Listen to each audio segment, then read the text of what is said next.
Magic mirror, show me the surrounding forest. Are there any intruders approaching my tower? Nothing. The king was all talk then. Not that I'm surprised. Every time a new king is crowned in these lands, they claim they're going to bring me to heel. But nobody actually wants to try and take on the great sorcerer of the north. I'm undefeated.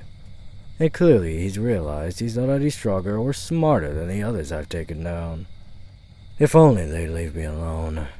It's not as if I'm hurting anybody. My only crime is refusing to obey the ridiculous whims of whatever monarch it is that claims to own my lands. But moving on to more important things. Magic mirror, show me my star chart. How long is it until the spring equinox? Well, there's still plenty of time. My latest project should continue all without a hitch then. Magic mirror, show me your real self. There you are. I wish you could answer questions about yourself. Who are you? How did you get trapped in that mirror? I'm still no closer to the answer than when I first discovered you. I don't even know if you can hear me. You just display a still image of yourself, staring straight ahead. If not for the fact that I could detect a life within the mirror, I'd assume that was all you were. How is it that I could fall in love with someone who can't even speak to me? You control the mirror and obey my orders, but I don't think you even have a choice in that. And yet... Is it just your face? Am I really that shallow? Oh, but I can't help but think that I see something in that expression. A gentleness, but also an intensity. I'm just fascinated by you. How long have you been in prison? I'm not aware of anyone who could fashion a magical artifact like this in the modern day. Could you really be that ancient? I don't even know why anyone would be cruel enough to trap a person like you in there. And to not even allow you to answer questions about yourself. It's terrible. You must be so frustrated, assuming you're even still conscious. There isn't much I can do for you, as much as I wish I could. I'm considered one of the most powerful sorcerers of the modern era, but I haven't the slightest clue what sort of curse could do this. People always think magic means you just wave your hand, and whatever you wish comes true. But it's so much more complex than that. If I don't know the nature of your prison, then I can't predict what any given spell might do to you. I could try to transform the mirror into a human, but if that doesn't work, I'll have created a monster. I could try disenchanting the mirror, but that could erase you. I've even considered shattering the mirror, but I just don't know if that would release you. It might even... Well, I won't risk it. I've never felt helpless like this. Oh, but I don't mean to imply that you make me unhappy. I am glad I found you. Gazing into your deep, pure eyes feels like pulling mana from an ancient wellspring. It fills me with such determination. I feel greedy for wanting more of you. If only I could run my fingers through your hair, I'm certain I could fill an army. If I could only take your hand into mine, I could reverse the course of the stars of the sky. If only my lips could brush yours, Oh, listen to me, acting like a poet. I'm hopeless, pining away like an adolescent after the only person in the world who can't respond to my feelings. But maybe that's the true appeal. Unlike everyone else, you can't hurt me, even if you wanted to. You would think it would be easy for someone like me to find a companion. I'm incredibly powerful, unbelievably wealthy, and I've sculpted my body to its ideal form. But none of those things make me charming, do they? I've lived longer than almost any human being alive, and yet somehow I never learned how to properly carry on a conversation. I can only sit and quietly nod, or amid a constant flood of anecdotes and irrelevant facts. I fear that I'd have better luck learning to reverse the death itself than learning to have an ordinary chat.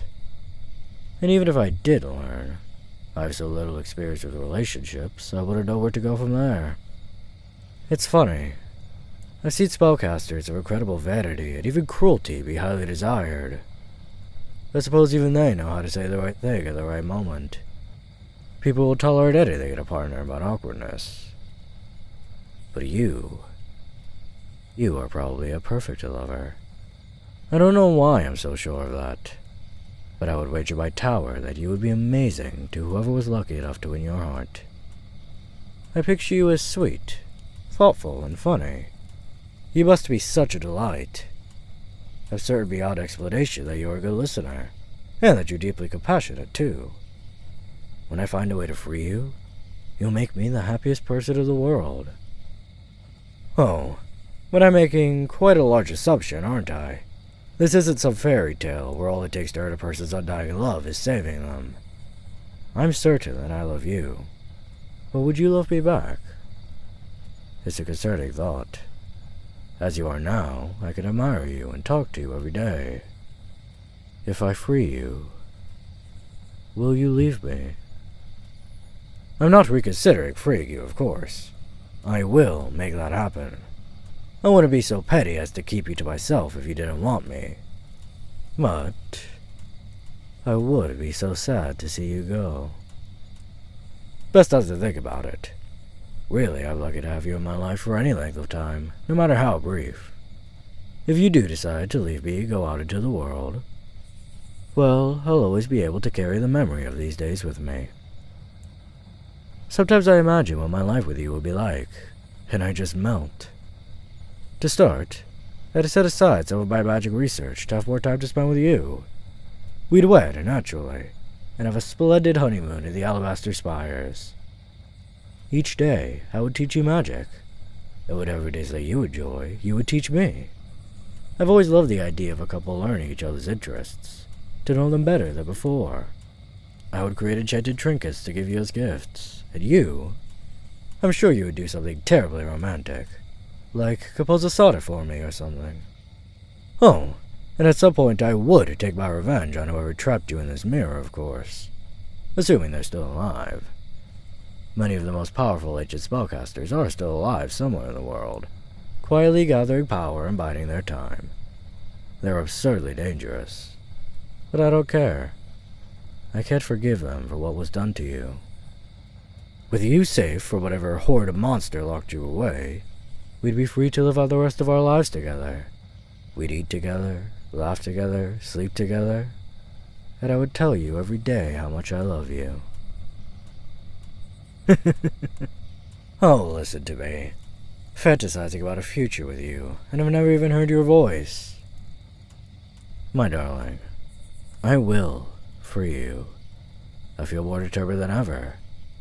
I'll learn the nature of your prison, no matter what it takes.